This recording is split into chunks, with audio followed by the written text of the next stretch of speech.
Hello everyone, welcome to chemistry lecture. आज का chapter है chemical bonding and molecular structure. क्या सीखेंगे? Basically chemical bonding and molecular structure में हम सीखते हैं कि केमिकल बॉन्डिंग में क्या सीखते हैं। केमिकल बॉन्डिंग में ये है कि मॉलिक्यूल्स और कंपाउंड की स्टडी करते हैं, यानी किसको पढ़ते हैं। ठीक, तो स्टार्ट करते हैं केमिकल बॉन्डिंग से। तो सबसे पहले इसकी डेफिनेशन लिखते हैं कि क्या इसकी डेफिनेशन होती है। केमिकल बॉन्ड, केमिकल बॉन्ड वैसे आप सभी जानते हैं। केमिकल बॉन्ड के बारे में आपने कुछ कुछ तो पढ़ा ही होगा। तो केमिकल बॉन्ड क्या होता है? It is the force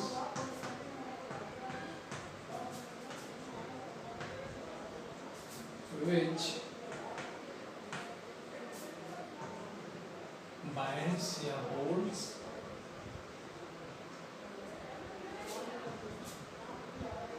constituent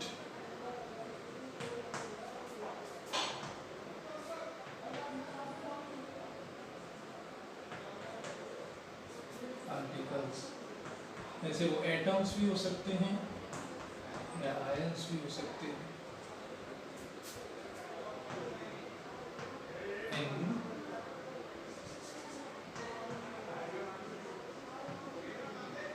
together in different chemical species।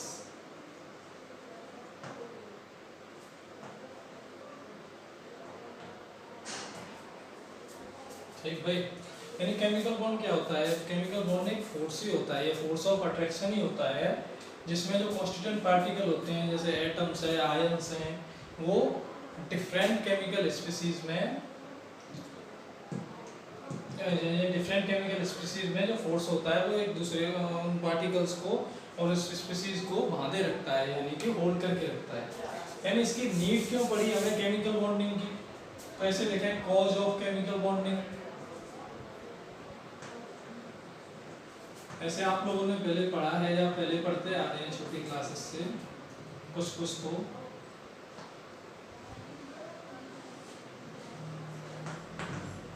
कि जो हमारे एटम्स होते हैं या फिर जो आयंस होते हैं वो उन्हीं के द्वारा, उन्हीं के केमिकल कॉम्बिनेशन से हमारे मॉलिक्यूल बनते हैं। केमिकल बॉन्डिंग में पूरे के पूरे केमिकल बॉन्डिंग में पूरे होंगे मॉलिक्यूल, किसी भी मॉलिक्यूल या किसी भी कंपाउंड के बिहेवियर के बारे में सीखेंगे। यानी एक मॉलिक्यूलर कंपाउंड कैसे बनता है, कैसे उसकी शेप होती है, किस प्रकार उसका बॉन्ड एंगल होता है, बॉन्ड ऑर्डर क्या होता है, सारी चीज़ सीखते हैं। तो केमिकल बॉन्डिंग में कॉज क्या हुआ इसका, यानी कहाँ से आया है, कैसे जनरेट हुआ, तो हम सीख रहे थे। हम जैसे पहले से पढ़ते आ रहे थे कि जो एटम्स होते हैं उन्हीं के द्वारा, उन्हीं के केमिकल कॉम्बिनेशन से मॉलिक्यूल्स बनते हैं। तो दो साइंटिस्ट हुए, कॉसेल और लुइस। इसी बेसिस पे कॉसेल और लुइस ने अपनी एक रूल दिया और उसे उन्होंने ऑक्टेट रूल का नाम रखा। तो उस ऑक्टेट रूल के अनुसार क्या था? According to this rule, every element tries to attain the stable configuration of noble gases। यानी हर कोई एलिमेंट ये चाहता था कि या चाहता है, अब भी यही चाहता है, जब भी हम केमिकल बॉन्डिंग में किसी भी स्पीसीज के मैकेनिज्म करते हैं या कोई भी आगे ऑर्गेनिक केमिस्ट्री पढ़ते हैं, तो हर एटम ये चाहता है कि वो स्टेबल हो जाए। 114 एलिमेंट्स, जितने भी एलिमेंट्स हैं हमारे पूरी पीरियडिक टेबल में, उसमें हर जगह हर एलिमेंट ये चाहता है कि उसकी वो स्टेबल बन जाए, उसकी वो स्टेबिलिटी अटेन कर ले नोबल गैसेज के तरह। क्योंकि पूरी पीरियडिक टेबल में नोबल गैसेज ही ऐसी होती हैं जो स्टेबल होती हैं और उन्हीं की तरह कॉन्फ़िगरेशन कर ले। जैसे configuration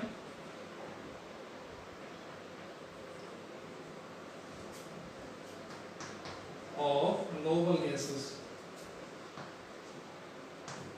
noble gases valence shell में NH2 NP6, यानी इतने इलेक्ट्रॉन ऑक्टेट, इसके केस में तो ऑक्टेट कंप्लीट।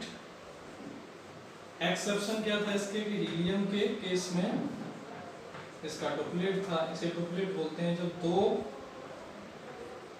लास्ट सेल में 2 इलेक्ट्रॉन भरे जाते हैं तब डुप्लेट बोलते हैं। जैसे हाइड्रोजन का हम डुप्लेट पूरा करते हैं, डुप्लेट कंप्लीट करते हैं, और बाकी जो बचे एलिमेंट है उनका ऑक्टेट कंप्लीट करते हैं। तो कॉज ऑफ केमिकल बॉन्डिंग की नीड हमें क्यों हुई, क्यों आवश्यकता पड़ी, क्यों जरूरत पड़ी इसकी? वो इसलिए कि जो एटम होते हैं, तो लुईस क्लॉसेल ने यही बताया कि जो एटम होते हैं वो अपनी स्टेबिलिटी गेन करना चाहते हैं। हर कोई एलिमेंट पीरियोडिक टेबल में अपनी स्टेबिलिटी अटेन करना चाहता है। तो लेकिन वो किस प्रकार करना चाहता है? तो उन्होंने डिवाइडेशन किया, और कई तरीकों से कोई भी एटम या कोई भी एलिमेंट कई तरीकों से अपनी स्टेबिलिटी अटेन करता है। जैसे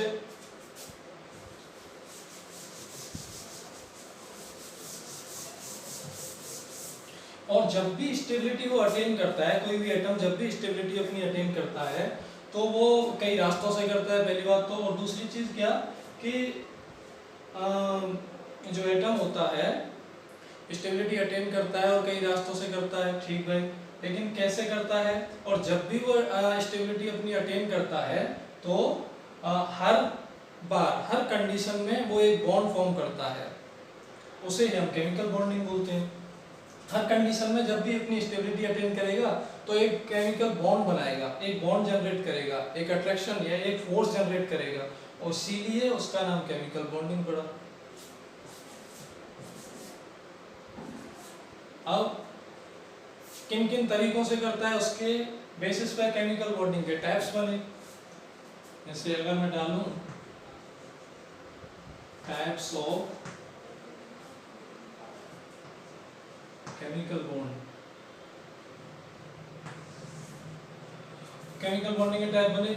बॉन्डिंग एनर्जी के बेस पे केमिकल बॉन्डिंग को जनरली दो टाइप में डिवाइड किया गया, और बताया गया कि जिन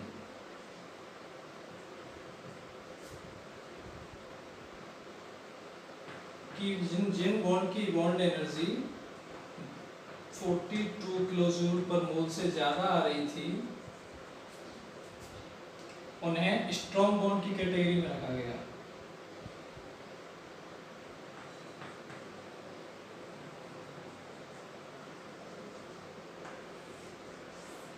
और वो कौन कौन से बॉन्ड थे? आयनिक या इलेक्ट्रोवेलेंट बॉन्ड, सेकंड था कोवेलेंट बॉन्ड,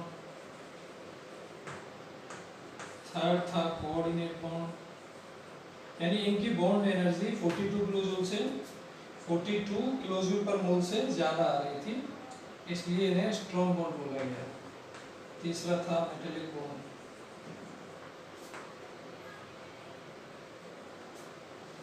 इसी टाइप से वीक बॉन्ड भी बने।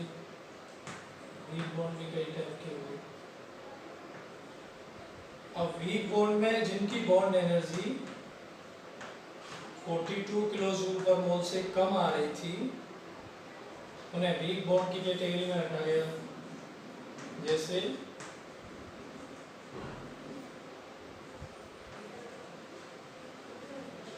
हाइड्रोजन बॉन्डिंग, ठीक। सेकंड वन डबल बॉन्ड या फोर्स, क्योंकि फोर्स जो बॉन्ड होता है वो फोर्स की तरह रिएक्ट करता है, फोर्स ऑफ अट्रैक्शन लगता है तभी बॉन्ड बनता है, ठीक है। तो इस टाइप के केमिकल बॉन्ड को इस टाइप से डिवाइड किया गया। यानी बॉन्ड एनर्जी जिनकी बॉन्ड एनर्जी 42 किलोजूल से ज्यादा आ रही थी उन्हें स्ट्रॉन्ग बॉन्ड की कैटेगरी में रख दिया गया, और जिनकी बॉन्ड एनर्जी 42 किलोजूल से कम आ रही थी उन्हें वीक बॉन्ड की कैटेगरी में रख दिया गया, ठीक। अब एक एक करके इनके बारे में पढ़ते हैं और इनसे देखेंगे कि कोई भी एलिमेंट अपनी स्टेबिलिटी कैसे अटेन करता है और वो कैसे एक मॉलिक्यूल और कंपाउंड बनाता है। इसे आप नोट कीजिए।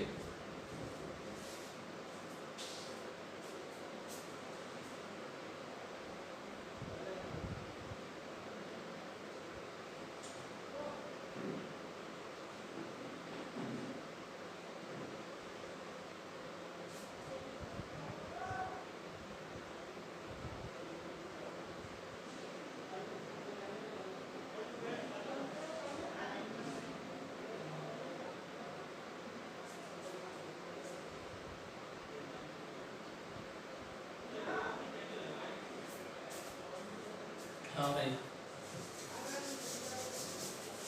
तो टाइप्स ऑफ केमिकल बॉन्डिंग में अभी क्या क्या पढ़ा है? केमिकल बॉन्ड एक फोर्स ही होता है जो एटम या आयंस को होल्ड करके रखता है। अब टाइप्स ऑफ केमिकल बॉन्डिंग में फर्स्ट डाल देते हैं आयनिक बॉन्ड। अब इसके नाम से हमें पता चल रहा है आयनिक या इलेक्ट्रोविलेंट।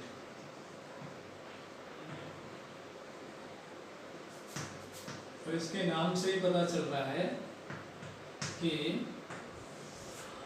आयनिक बॉन्ड में मतलब आयन बनेंगे इसमें। इलेक्ट्रोवेलेंट, वेलेंट का मतलब वैलेंस सेल यानी लास्ट सेल यानी आउटर मोस्ट सेल। इलेक्ट्रो यानी आउटर मोस्ट सेल में जितने इलेक्ट्रॉन बनेंगे होंगे उनसे ये बॉन्ड फॉर्म होगा। और आयंस का मतलब आयंस क्रिएट होंगे। तो बेसिकली इसकी डेफिनेशन लिखी जाए तो it is the bond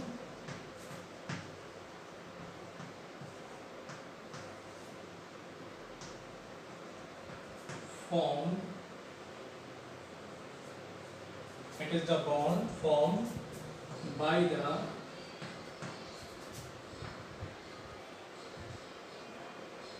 complete transfer of electron.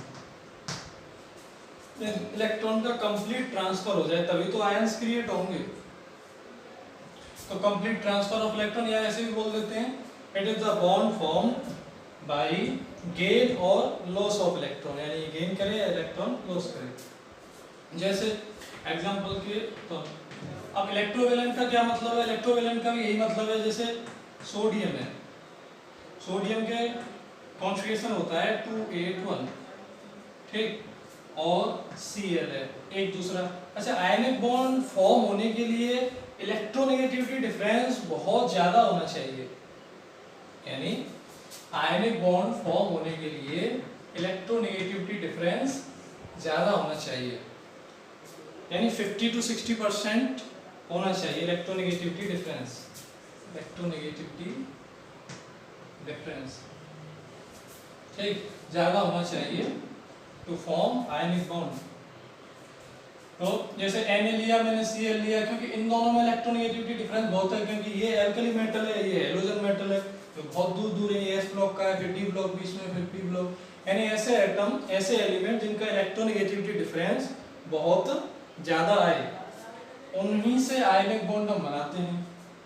Electron का वैलेंस शेल में इलेक्ट्रॉन 7 और इसके 1, इसीलिए इसे इलेक्ट्रोवेलेंट कहते हैं। यानी यहाँ से एक इलेक्ट्रॉन ट्रांसफर हो जाएगा इस पर, ये क्या करेगा, एक इलेक्ट्रॉन ट्रांसफर कर देगा इस पर।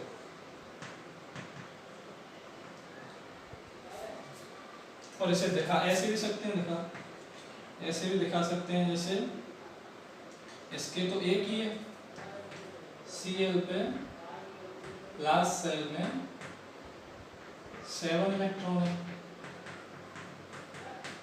तो ये क्या करेगा, एक इलेक्ट्रॉन अपना क्लोरीन को दे देगा। अब ये क्यों देगा, कैसे देगा, अभी इसका फॉर्मेशन पढ़ेंगे क्या होगा, लेकिन अब ये सीख रहे हैं कि किस प्रकार से आयनिक बॉन्ड फॉर्म होता है। तो इनसे क्या होगा, आयनिक बॉन्ड बनेगा। इससे क्या होगा, एक इलेक्ट्रॉन ये निकालता है, कोई भी चीज, कोई भी एलिमेंट जब एक इलेक्ट्रॉन लूज करता है, यानी लूज करता है तो उसको कैटायन फॉर्मेशन, कैटायन बनेगा। और जो Cl है वो लेके एक इलेक्ट्रॉन गेन कर रहा है, तो उस पर नेगेटिव चार्ज यानी Na प्लस Cl नेगेटिव, इन दोनों के बीच में जो बॉन्ड होगा उसे ही आयनिक बॉन्ड कहेंगे। अब आयनिक बॉन्ड कोवेलेंट बॉन्ड की तरह जैसे आपने पढ़ा तो है, कोवेलेंट बॉन्ड एक ऐसे रेखा से खींच देते हैं, दो एटम के बीच या दो एलिमेंट्स के बीच ऐसे बना देते हैं, तो कोवेलेंट शो होता है। लेकिन आयनिक बॉन्ड को शो करने के लिए इसमें कोई कुछ नहीं होता है, ये फोर्स ऑफ अट्रैक्शन होता है, जैसे कैटायन और एनायन में, यानी अट्रैक्शन फोर्स है आयनिक बॉन्ड में, तो ये नॉन विजुअल होता है ये, ठीक। अब आयनिक बॉन्ड बना, अब जिनके बीच में आयनिक बॉन्ड बन रहा है, अब ये क्या बना लेगा, एक कंपाउंड बना लेगा जो NaCl हो जाएगा, जिसे साल्ट बोलते हैं। तो ये आयनिक कंपाउंड है।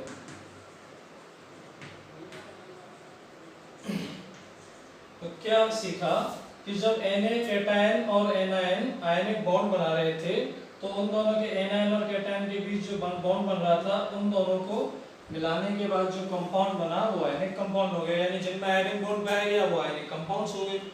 ठीक, आप इसे नोट कीजिए, फिर आगे बढ़ते हैं।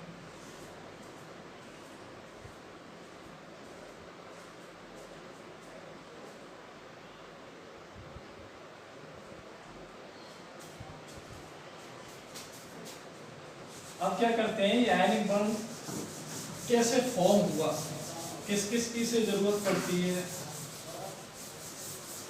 कब ये फॉर्म होता है। तो हेडिंग डालेंगे condition to form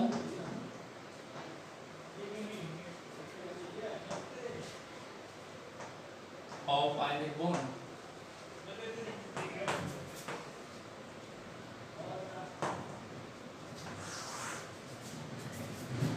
ionic bond के फॉर्म होने की कंडीशन कौन कौन सी है। अब उसमें देखा तुमने कैटायन बना। अब कैटायन बनता है जब आयनाइजेशन एनर्जी बहुत कम लेते हैं, यानी आयनाइजेशन एनर्जी यूज होती है कैटायन बनने में। तो क्या लिख देंगे, अब इजीली कैटायन कब बन जाएगा, जब आयनाइजेशन, जैसे पीरियोडिक प्रॉपर्टीज में आपने पढ़ा होगा, इजीली कब बनेगा, जब आयनाइजेशन एनर्जी लो होगी। तो एक कंडीशन तो सीधी सीधी लग गई, ionisation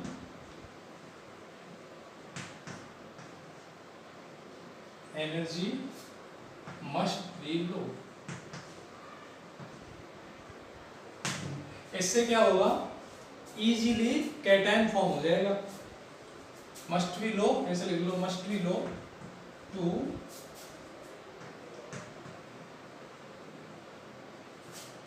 formation of cation easily.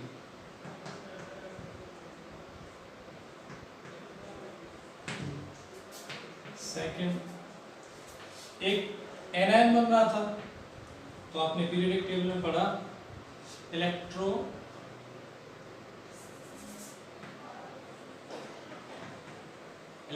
Affinity या electron gain enthalpy must be high, तभी तो एनायन क्रिएट बनता था। अब आयनाइजेशन एनर्जी क्या, ionization energy left to right जब हम मूव करते हैं पीरियोडिक टेबल में, तो आयनाइजेशन एनर्जी इंक्रीज होती जाती है, ठीक, और इलेक्ट्रॉन एफिनिटी डिक्रीज होती जाती है। Electron affinity, ionisation energy left to right चलने पर इंक्रीज होती है, इलेक्ट्रॉन एफिनिटी भी लेफ्ट टू राइट चलने पर इंक्रीज होती है। थर्ड पॉइंट क्या था, ये थोड़ी नई चीज है, लैटिस एनर्जी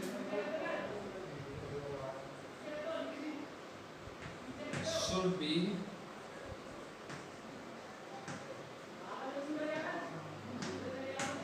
high, या must be ही कर लो, मस्ट बी, यानी ये थोड़ा टर्म थोड़ा नया आ गया, क्योंकि लेटेस्ट एनर्जी के बारे में आपने अभी पढ़ाई नहीं होगा, क्योंकि आप अगर 11th के स्टूडेंट हैं तो आपने नहीं पढ़ा होगा, लेकिन अगर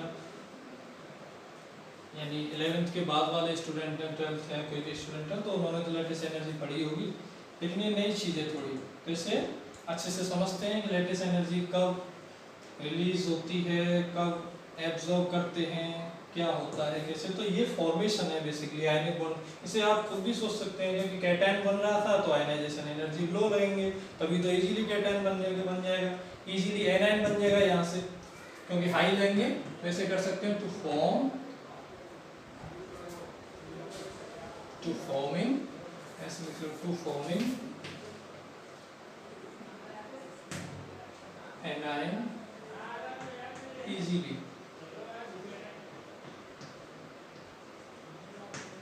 तो इससे ये फॉर्मेशन है आयनिक बॉन्ड बनने की, ये चीजें होनी चाहिए आयनिक बॉन्ड बनने के लिए। आप इसे नोट कीजिए, फिर लेटेस्ट एनर्जी के बारे में अच्छे से पढ़ते हैं।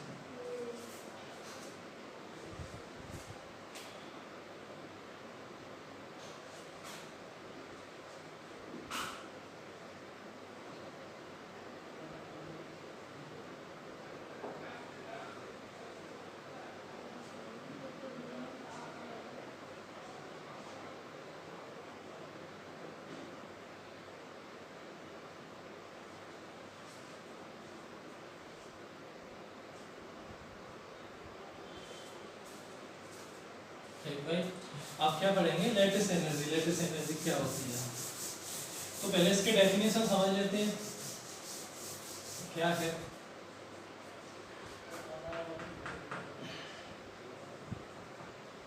लैटिस एनर्जी, या इसे एंथैल्पी बोल देते हैं। तो लैटिस एनर्जी क्या है? It is the energy, lattice energy, it is the energy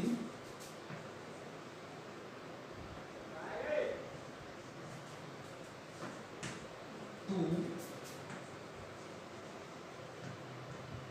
required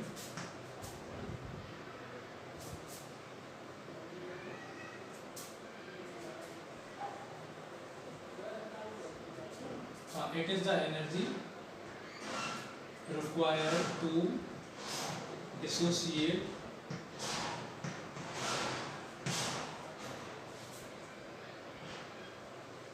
required to dissociate one mole of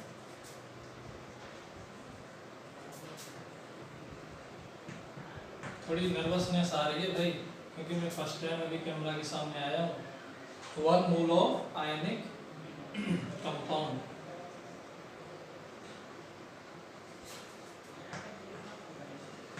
to in its constituent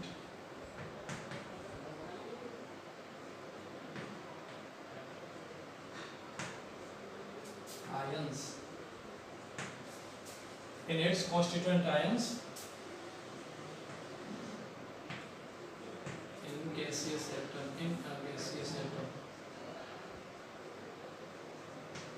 तो बेसिकली क्या समझे इस डेफिनेशन से? डेफिनेशन ये है कि जब आयनिक कंपाउंड बनता है, जब एक आयनिक कंपाउंड फॉर्म होता है, तो उसे तोड़ने के लिए जितनी एनर्जी की हमें जरूरत पड़ती है, आयनिक कंपाउंड में जो कॉन्स्टिट्यूएंट आयंस होते हैं उन्हें तोड़ने के लिए, जितनी डिसोसिएट करने के लिए जितनी एनर्जी की, डिसोसिएट करने के लिए जितनी एनर्जी की जरूरत पड़ती है, या फिर ऐसे भी बोल सकते हैं, इसकी डेफिनेशन दूसरी लिख सकते हैं कि it is the energy, lattice energy is the lattice energy released when the ionic compound form from the constituent ions in a gaseous atom, या individual ions in the gaseous atoms, ऐसे भी लिख सकते हैं। और ये भी डेफिनेशन बन सकती है। जैसे इसे समझते हैं क्या है, जैसे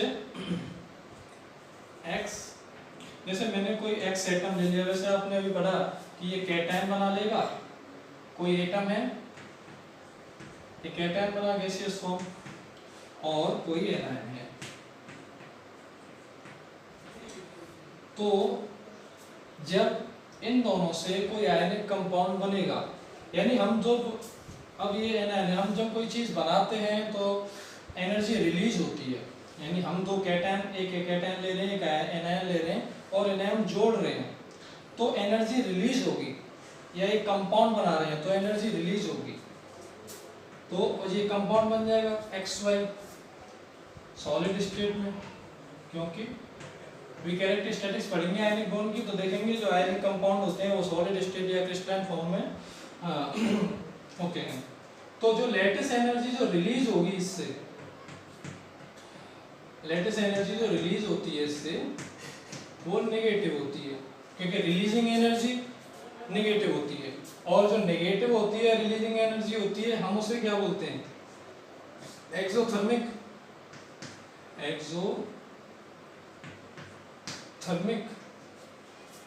यानी एक आयनिक कंपाउंड बनने के लिए लेटेस्ट एनर्जी रिलीज होगी और वो नेगेटिव होगी और एक्सोथर्मिक होगी। यानी हमें जो लेटेस्ट एनर्जी मस्ट बी जो बोल रहे थे हाई होगी, वो negative latest energy, exothermic latest energy high होगी चाहिए।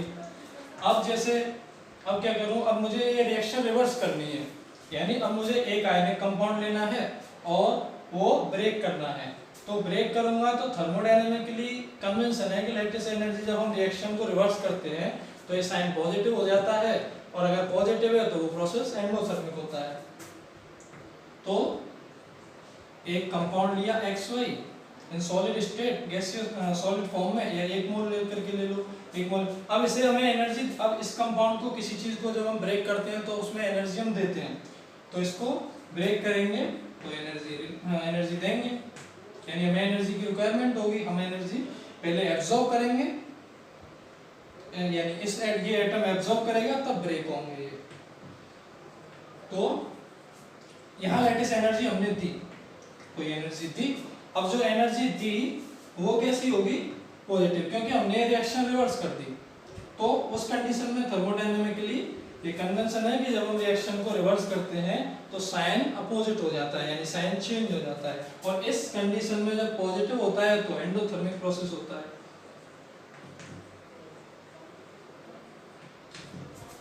एंडोथर्मिक प्रोसेस होता है। तो वैसे हम बोले हैं, अगर बोलना चाहें कि आयनिक बॉन्ड जो फॉर्मेशन में लैटिस एनर्जी जो मस्ट भी हाई हो रही थी वो नेगेटिव लैटिस एनर्जी हम बोल सकते हैं कि नेगेटिव लैटिस एंथैल्पी या negative lattice energy must be high. वैसे अगर बात करें इनके मैग्नीट्यूड की, क्योंकि ये तो साइन चेंज हुआ बस, ऐसे अगर लैटिस एनर्जी इन दोनों फॉर्म में लैटिस एनर्जी देखें, क्योंकि कंपाउंड एक ही है तो मैग्नीट्यूड तो सेम होगा लैटिस एनर्जी का बनाने में और तोड़ने में। तो लैटिस एनर्जी का जो ये एनर्जी निकलती है और ये रिक्वायर होती है, इनका मैग्नीट्यूड सेम होता है। थर्मोडायनामिकली कन्वेंशन के अनुसार साइन चेंज हो जाता है। ठीक भाई।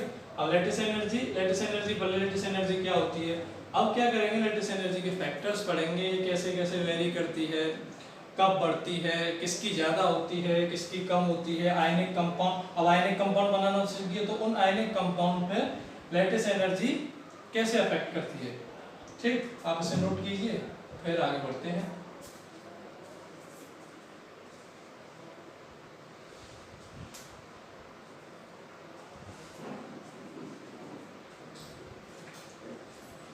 ठीक भाई। अब लैटिस एनर्जी के लिए किस प्रकार से कंपाउंड पे वो यूज होती है, यानी कंपाउंड कौन सा लैटिस एनर्जी के अकॉर्डिंग कौन सा कंपाउंड ज्यादा आयनिक होगा, कौन सा कम। जैसे अब अफेक्टिंग हेडिंग डाल दें, फैक्टर्स अफेक्टिंग लैटिस एनर्जी।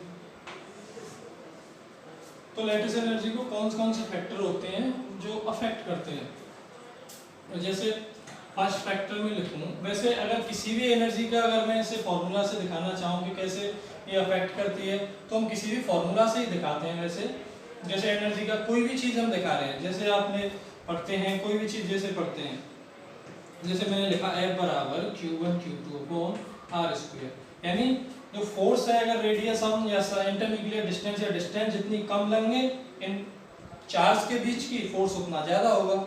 इसी प्रकार एनर्जी है, यानी जो फैक्टर्स अफेक्टिंग होते हैं वो उसके फॉर्मूले पर ही बनते हैं ज़्यादातर। ऐसे जो एनर्जी वाले जो मैग्नीट्यूड जिन पे होता है उनके फॉर्मूला होते हैं, वो उन्हीं पे वेरी करते हैं। जैसे लैटिस एनर्जी का फॉर्मूला, हर एनर्जी का फॉर्मूला लगभग एक जैसा दिखता है, तो Q plus Q minus upon, क्योंकि इस फॉर्म में आयनिक फॉर्म में हमारे दो चार्ज बन रहे थे, कैटायन और एनायन, अपॉन R, ये इंटरमीडिएट डिस्टेंस है एनायन और कैटायन के बीच की।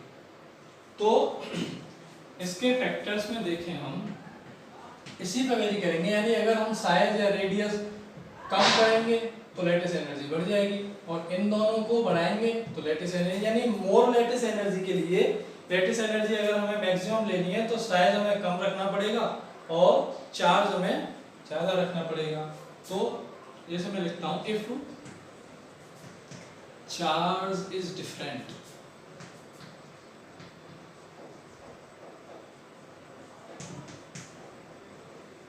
Then lattice energy directly proportional होती है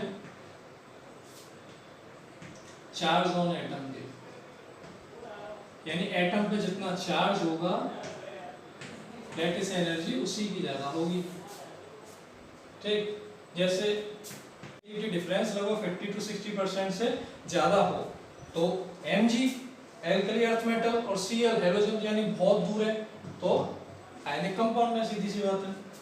तो NaCl MgCl, तो अगर इसमें इससे फैक्टर से देखें तो इस पे प्लस चार्ज है, इस पे माइनस चार्ज में टूटेगा, इस पे +2 इस पे -2, तो क्या होगा, चार्ज ज्यादा है तो चार्ज जिसका ज्यादा उसकी लैटिस एनर्जी ज्यादा।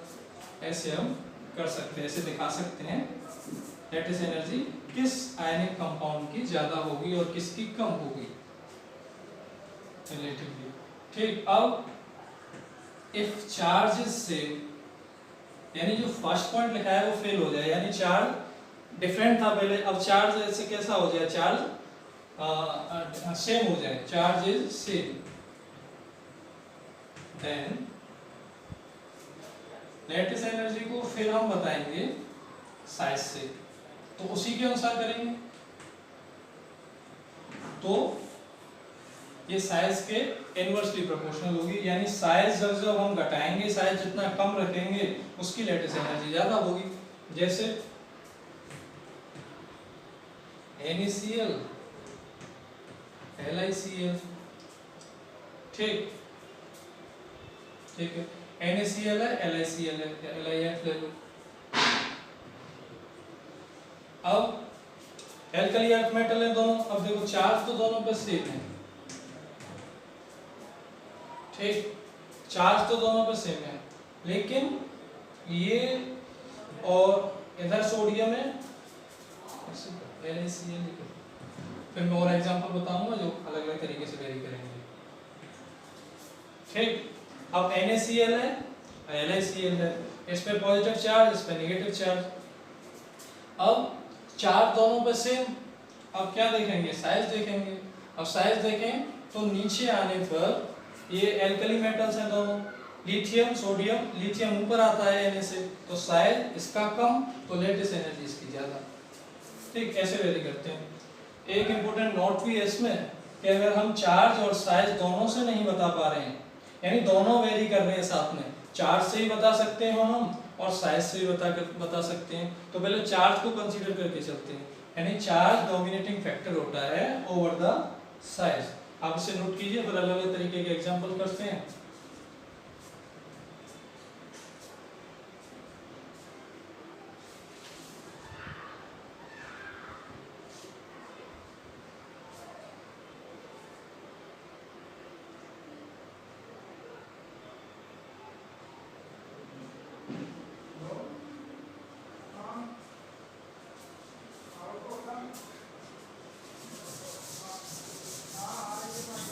भाई अब नोट लिख लो,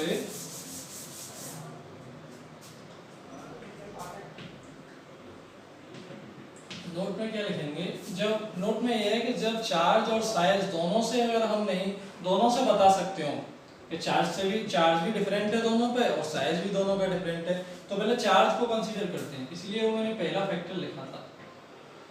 तो क्या करेंगे, चार्ज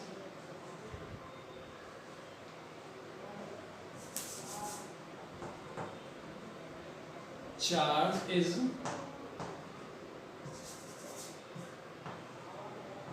ऐसे लिख लो, चार्ज विल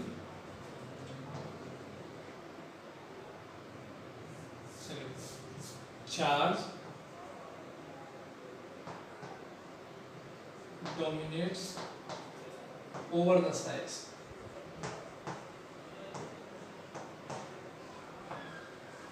जैसे अगर इसका एग्जांपल लेना चाहें, इम्पोर्टेंट एग्जांपल भी है, AlN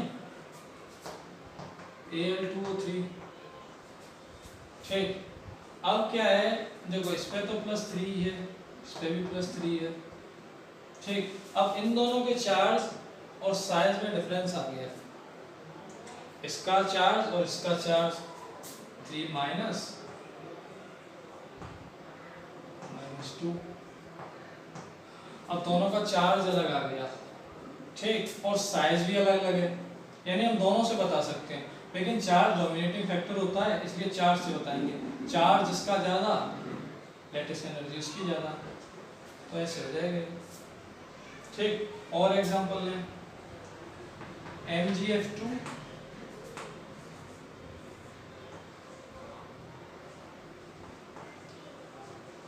MgI2, ठीक, KBr Ki। अब इस पे देखें, इस पे +2,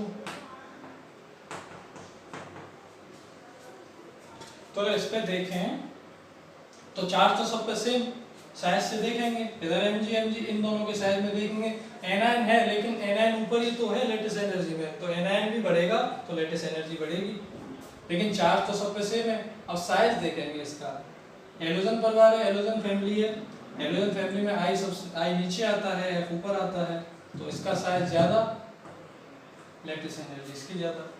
ऐसे इस पे देखें, चार्ज तो दोनों पे सेम लग रहे हैं, लेकिन साइज इसका ज़्यादा, तो एनर्जी, लैटिस एनर्जी इसकी ज़्यादा। ठीक है, ऐसे कुछ इंपॉर्टेंट चीज़ें हैं जो लैटिस एनर्जी के बारे में हम कंपैरिजन करते हैं। ठीक, आप इसे उतारिए, फिर मैं कई सारे क्वेश्चंस कराता हूँ इस पर, और अलग अलग एनायंस के केस में, अलग अलग केस में हम एग्जांपल्स करते हैं इसके। ठीक है, आप इन क्वेश्चंस को करिए, फिर आइए इन क्वेश्चंस को करते हैं। ZnO NaCl, तो चार्ज अपॉन साइज पे वेरी करता है लैटिस एनर्जी। इस पे +2 -2 +1 -1, यानी कि चार्ज फैक्टर लगेगा, इस पर चार्ज ज्यादा है, ऐसे देख लो, इस पर +1 -1, तो इस पर चार्ज ज्यादा, लैटिस एनर्जी इसकी ज्यादा। +1 -1 +2 -2, इस पर चार्ज ज्यादा, इसकी लैटिस एनर्जी ज्यादा। MgCl2 AlCl3, इस पर +2, इस पर -2, इस पर +3, इस पर -3, इस पर चार्ज ज्यादा, इसकी लैटिस एनर्जी। NaFCAO +1 -1 +2 -2, इस पर चार्ज ज्यादा, इसकी लैटिस एनर्जी ज्यादा। EaSCO +2 -2 +2 -2, चार्ज सेम, साइज से देखेंगे Ba और CaO। अब इसमें अगर देखें तो BAS में Bn +2 चार्ज है, इस पे +2 चार्ज है, इस पे -2 है। अगर पीरियडिक टेबल में देखें तो कैल्शियम ऊपर आता है, और इन दोनों को देखें तो ये लगभग पास में रहते हैं, यानी ऑक्सीजन और सल्फर, ऑक्सीजन के तुरंत पास सल्फर, और यहाँ क्या आता है, ऑक्सीजन के तुरंत पास सल्फर है, लेकिन इसमें क्या क्या आता है, पहले यहाँ आता है, यानी एक कंपाउंड बीच में और आ गया इसके, यानी ये ज्यादा साइज का होगा Ca वाला, ये ज्यादा साइज, क्योंकि इसके दो ही कंपाउंड है, दोनों के साथ, अब एक कंपाउंड और बीच में आ गया तो इसका साइज ज्यादा हो जाएगा, तो इसलिए इसकी लैटिस एनर्जी ज्यादा। एक सेकेंड, सॉरी भाई, सॉरी, इसकी लैटिस एनर्जी, क्योंकि इसका साइज ज्यादा है तो लैटिस एनर्जी CaO की ज्यादा। ठीक,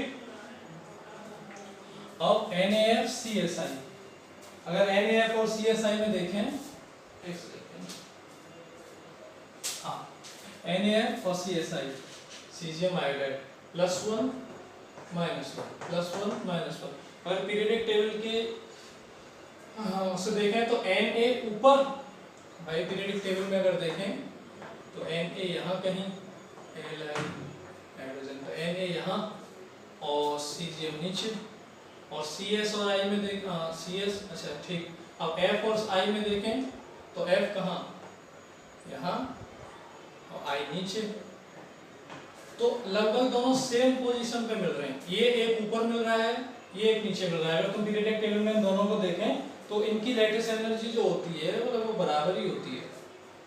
ठीक, क्यों नहीं हो सकता कि लैटिस एनर्जी बराबर क्यों नहीं हो सकती किसी कंपाउंड की, लगभग, ठीक, लगभग बराबर होती है इन दोनों की। Mg और +2 -2, Na +1 -1, इस पे देखें तो इसका चार्ज ज्यादा, Na+CS, इसका +1, इसका -1, CSCl, इसका +1, का -1, इन दोनों में देखें तो अब ये साइज नीचे की तरफ ज्यादा है, चार्ज वेरी नहीं करेगा क्योंकि चार्ज सेम है, अब नीचे की तरफ साइज ज्यादा, तो साइज इसका ज्यादा, लेकिन लैटिस एनर्जी इसकी ज्यादा।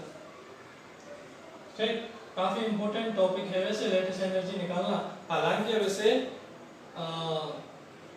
सॉलिड स्टेट में ही पढ़ेंगे लैटिस एनर्जी को अच्छे से, लेकिन यहाँ सीख जाएंगे तो आगे थोड़े जो कंपाउंड आएंगे उनमें आसानी से बता सकेंगे कि कौन सी की लैटिस एनर्जी ज्यादा है, कौन सी की कम है। ऐसे नोट कीजिए।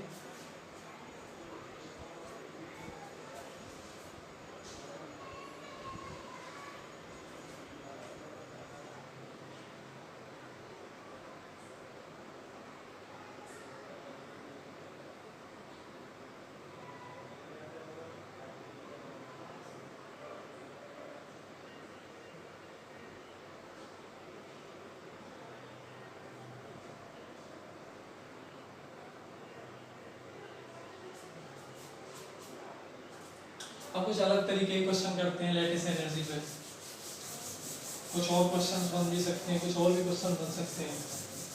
जैसे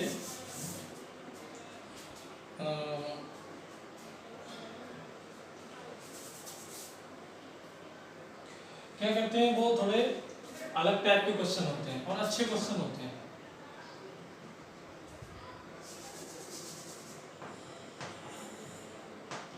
हम कैटायन और एनायन को, बेसिकली एनायन को, कैटायन तो पीरियोडिक टेबल के अनुसार हम बता सकते हैं, कैटायन जितना ज़्यादा होगा उसका साइज, जितने ज़्यादा कैटायंस बढ़ते जाएंगे उसका साइज उतना ही कम होता जाएगा, ठीक। लेकिन एनायंस के केस में हम कुछ देख लेते हैं कि कौन से ज़्यादा स्ट्रॉन्ग होते हैं, कौन से ज़्यादा स्मॉल होते हैं और कौन ज़्यादा लार्ज होते हैं। इससे आपको थोड़ा सरल लग जाएगा, ऐसा सरल लग जाता है, ठीक। स्मॉल साइज ऑफ एनायन, यानी कौन कौन से एनायन हैं वो लगभग स्मॉल साइज रखते हैं। जैसे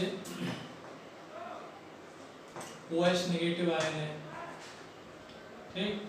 H2 नेगेटिव अभी पढ़ा है, H2 नेगेटिव अगर आ जाए तो स्मॉल एनायन है। H नेगेटिव आ जाए ये भी स्मॉल एनायन है। और क्लोरीन आ जाए हेलोजन से, क्लोरीन आ जाए ये भी स्मॉल है। लेकिन आयोडीन और ब्रोमीन ये लार्ज एनायन होते हैं, ठीक। अब इधर देखें और देख लो, लार्ज एनायन भी होते हैं, लार्ज साइज ऑफ, इन्हें कंपाउंड से बना के, इन्हें आयनिक कंपाउंड में रख के किसी भी मेटल के साथ फिर इनकी लैटिस एनर्जी में कंपैरिजन करेंगे। लार्ज साइज ऑफ एनायन ये कई सारे हैं, और कई सारे इसलिए भी हैं क्योंकि ये पॉलीएटॉमिक होते हैं लगभग, यानी लार्ज साइज जितने ज़्यादा मिले वो पॉलीएटॉमिक होंगे। जो पहले पॉलीएटॉमिक आयंस होंगे वो लार्ज साइज रखते हैं, ठीक। तो उसमें पॉलीएटॉमिक आयन वो लार्ज साइज रखते हैं, ठीक। अब जैसे इसमें कौन कौन सा है, CO2 डाई नेगेटिव है, PO4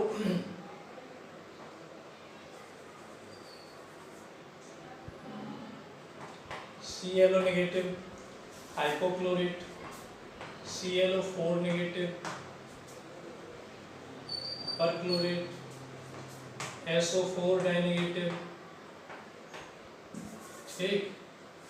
और कौन कौन से हो सकते हैं, SO4 डाई नेगेटिव भी है, ClO4 नेगेटिव भी है, एक Cr2O4 डाई नेगेटिव, ठीक। और कौन कौन से हो सकते हैं,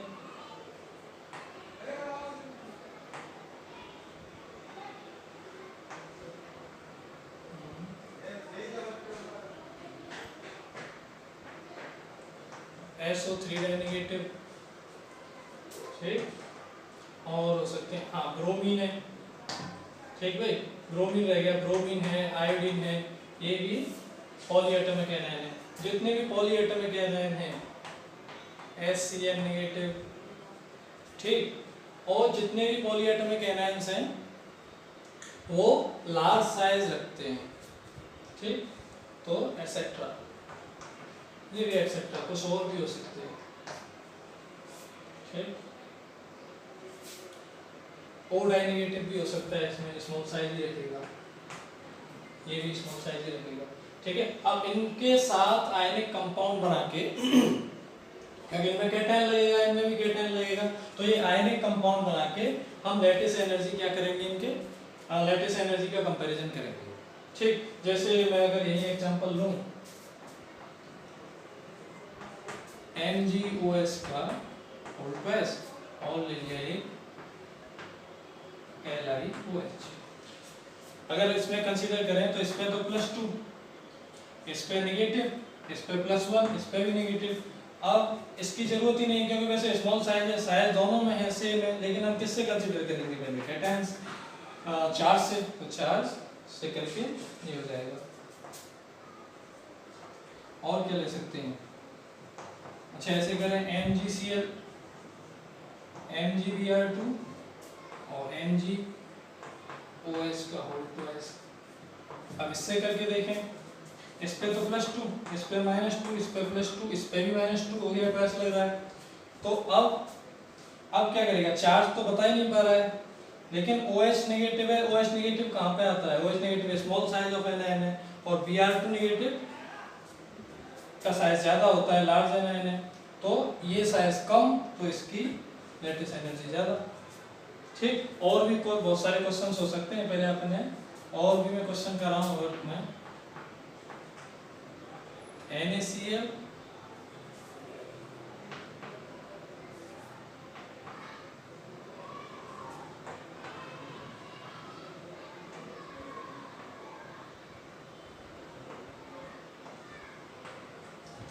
Na2CO3। अब ये साइज देख के हमें पता चल रहा है, इस पे -1, इस पे +2, इस पे भी -2। ठीक, तो इसका साइज ज़्यादा, तो इसकी लेटेस्ट एनर्जी ज़्यादा। और भी क्वेश्चन हो सकते हैं ऐसे।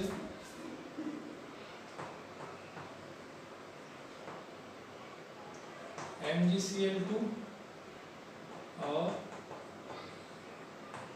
Na2CO3।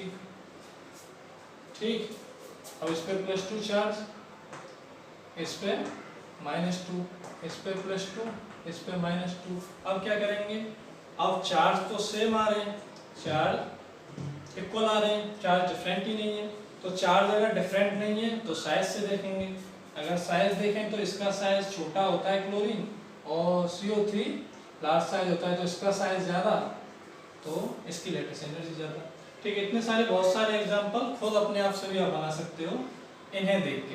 इनमें जोड़ते जाओ कोई भी कैटायन, और कैटायन तुम्हारे सामने कितने सारे कैटायन है पीरियोडिक टेबल में, तो अपने आप क्वेश्चन जनरेट करो, और जितने ज़्यादा अपने आप बनाओगे उतना ज़्यादा पढ़ाई में मन लगेगा, यानी उतने अच्छे से किसी भी एग्जाम की तैयारी कर सकते हो।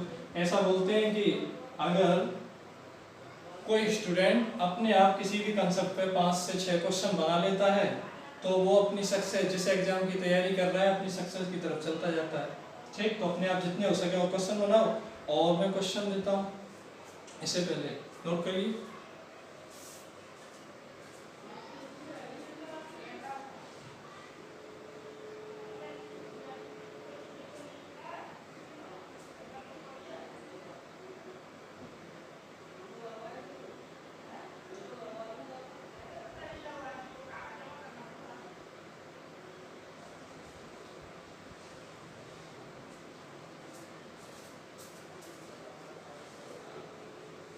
एक भाई, तो अपने आप जितने हो सके अपने आप क्वेश्चन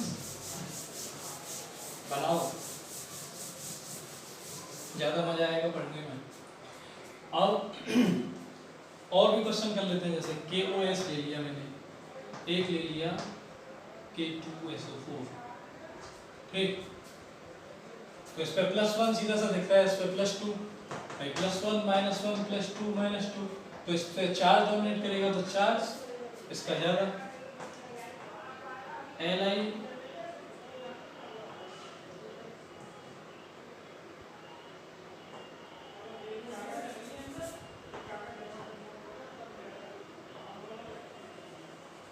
और भी एग्जाम्पल अगर लें तो क्या ले सकते हैं, Li2SO4 और K2SO4। अब इसका साइज ज़्यादा। अब क्वेश्चन जितने हो सकते हैं उतने कराए जा सकते हैं, क्वेश्चन तो बहुत हैं, लेकिन इम्पोर्टेंट चीज़ क्या है कि जो लेटेस्ट एनर्जी होती है उसके दो फैक्टर्स होते हैं, मोस्टली वो दोनों फैक्टर्स में थे, जिसका चार्ज ज़्यादा उसकी लेटेस्ट एनर्जी ज़्यादा, जिसका साइज कम उसकी लेटेस्ट एनर्जी ज़्यादा। फिर कितने भी क्वेश्चंस बना दो, जितने तुम आयनिक कंपाउंड के बारे में, एक कैटायन ले लो और एक कोई भी एनायन ले लो, और आपस में बनाते रहो जितने क्वेश्चन बनाने। इस पर +2, इस पर -2, इस पर +2, इस पर -2, तो चार्ज से तो हम बता ही नहीं पा रहे, तो साइज से बताएंगे, ये तो सेम Li और K। ठीक, अब इसका सिस्टम कुछ अलग है। सिस्टम क्या अलग है, Li और K, इस पे साइज ज्यादा और इस पे कम, तो इसकी लेटेस्ट एनर्जी ज्यादा। ठीक, यानी बहुत सारे क्वेश्चंस बनाए जा सकते हैं, कितने भी क्वेश्चंस बनाए जा सकते हैं, जितने तुम चाहो उतने क्वेश्चंस बना लो इनमें। ठीक, और जो मैंने आज पढ़ाया है उसके नोट्स की जो पीडीएफ है मैं वो डिस्क्रिप्शन में डाल दूंगा, आप वहां से डाउनलोड कर लें। Thank you for watching.